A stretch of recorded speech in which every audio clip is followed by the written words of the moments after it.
한국 직장인의 월급이 일본을 앞질렀다고 합니다. 그러면 한국이 일본보다 더 잘 사는 건가요? 글쎄요. 한번 보시죠. 저도 굉장히 충격을 받은 사안인데요. 뭐 그러리라고 예상은 했습니다마는 그래도 엄청나게 심각합니다. 여러분 이거 한번 보세요. 2022년 기준입니다. 2022년 기준. 예, 지금 보시다시피 일본은요. 예, 전체로 379만 1,000원입니다. 전체 평균이. 한국은요 399만 8,000원이에요. 무려 말입니다. 20만 7,000원이 한국이 많습니다. 야, 여러분들도 깜짝 놀라시죠? 아마 이 지표를 보고 안 놀라시는 분이 없을 겁니다. 우리가 일본보다 더 잘 산다고 이렇게 생각을 하면서 말입니다. 게다가 여러분 보세요. 예, 대기업 기준으로 갑니다. 대기업 기준으로 가면 일본은 443만 4천원입니다. 대한민국은요, 예, 588만 4천원이에요. 이러면 여러분, 대한민국의 대기업이 어마어마하다는 거잖아요. 일본 대기업보다 대한민국 대기업이 더 강하고 일본 대기업보다 우리나라 대기업이 훨씬 더 예, 돈을 많이 버나요? 중소기업은 뭐 그렇게 차이가 많이 안 납니다. 중소기업은요. 예, 지금 일본은 326만 9천원이고요. 우리나라는 339만 9천원이에요. 물론 중소기업도 일본 중소기업에서 일하는 것보다는 많이 받습니다. 이게 여러분 정확히 따지면요. 정확히 따지면 20년 전으로 돌아가 볼까요? 20년 전. 그러면 2002년이 되는 건가요?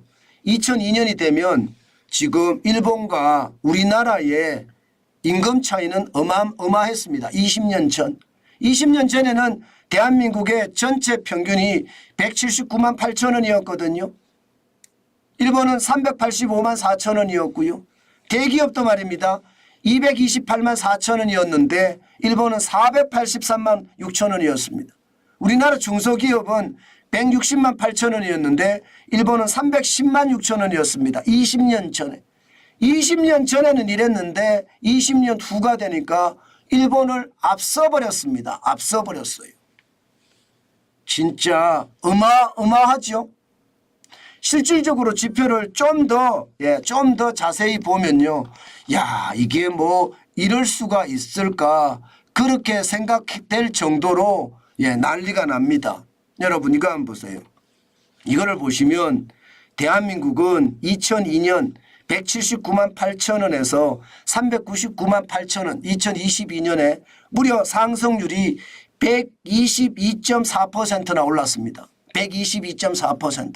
일본은요 2002년 385만 4천원에서 2022년 379만 1천원으로 내렸습니다. 1.6%가 내렸어요. 예. 일본은 잃어버린 10년, 잃어버린 20년, 잃어버린 30년 하면서 일본의 고통이 굉장히 길었다는 뜻이고요. 대한민국은 그만큼 쭉쭉 올라갔다는 뜻입니다. 게다가 말입니다. 더 충격적인 게 있어요. 더 충격적인 게. 더 충격적인 게 뭐냐? 여러분, 우리는 주 52시간제를 도입했잖아요. 그 바람에 2002년에서 2022년까지요. 적어도 말입니다. 근로시간이 월로 따지면 13.8%나 줄어들었습니다. 그런데 임금은 122.4%가 올라갔습니다. 이게 무슨 말입니까? 시간당 임금이 9,954원에서요. 25,661원으로 올라갔다는 뜻이에요. 20년간 전체적으로 따져보면 157.8%가 올라갔다는 뜻입니다. 그런데 일본은요 안 올라갔잖아요. 여기는 뭐 주 52시간제를 도입한 적도 없으니까요. 저는 이것을 보면서 과연 말입니다. 이런 상태에서 우리가 일본하고 경쟁할 수 있을까 그런 생각은 들어요. 그럼 왜 이렇게 올라갔느냐? 대한민국은 강성노조가 엄청난 데다가 문재인 정부까지 소득주도 성장이라는 이름으로 최저임금을 엄청나게 올렸습니다. 엄청나게.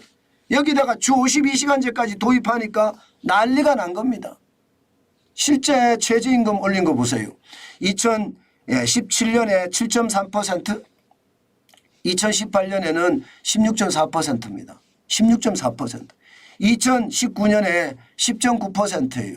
그리고 어려웠다 하는 2020년에도 2.9%를 올렸고요.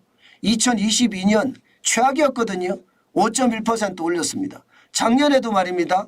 1.4% 성장률인데 5%나 올렸어요. 올해도 말입니다. 지금 2.5% 올린 상태고요. 일본은 어떤가요? 일본은요. 심지어 말입니다. 심지어 2021년에 보면 0.1%입니다. 0.1%. 올리는 수가 말입니다. 우리하고는 차이가 많이 납니다. 3% 수준이고요. 2024년도 4.5% 수준입니다. 그러니까 우리는요. 이게 경제 성장하고 상관없이 그냥 임금 인상을 해서 지금 강성노조의 어떤 요구에 화답했다 이렇게 되는 거고요. 일본은요. 그렇지 않았다는 뜻이 되는 겁니다. 저는 이렇게 갔을 때 과연 대한민국이 괜찮을까? 저는 괜찮지 않답니다. 여러분도 알다시피 기술은 일본이 월등하게 앞섭니다. 게다가 소재 산업은 일본을 따라갈래야 따라갈 수가 없습니다. 이런 상태에서 우리는 소재라든가 아니면 원자재를 사와서 이걸 조립하고 가공해서 세계 시장에 파는 그런 구조인데 이게 기본적으로 말입니다. 원재료를 싸게 사오지도 못할 뿐만 아니라 기초산업이라고 하는 소재 쪽에는 일본에서 다 가져옵니다.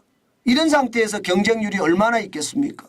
저는 이것이 시장에 완전히 저는 충격이 줄 거라고 생각합니다. 임금이 이렇게 올랐다는 건 이제 제가 봐서는 기업이 죽어나는 날이 이제 멀지 않았다고 봅니다.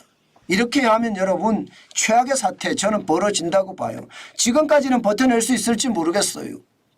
수출이 지금까지는 버텨내고 윤석열 정부가 고군분투를 하기 때문에 1월 달에 18%, 2월 달에 4.8% 늘어났지만 지금 구조적으로 우리는 기업의 비용이 많이 늘어나는 구조가 돼버렸습니다. 최저임금이 오르고 주 52시간제가 실제로 시행이 되고 중대재해기업처벌법이 실행이 되는 바람에 비용은 천정부지로 올라가요. 그 대신에 말입니다. 성장은 어떻게 될까요? 저는 점점 뒤처질 거라고 생각을 합니다.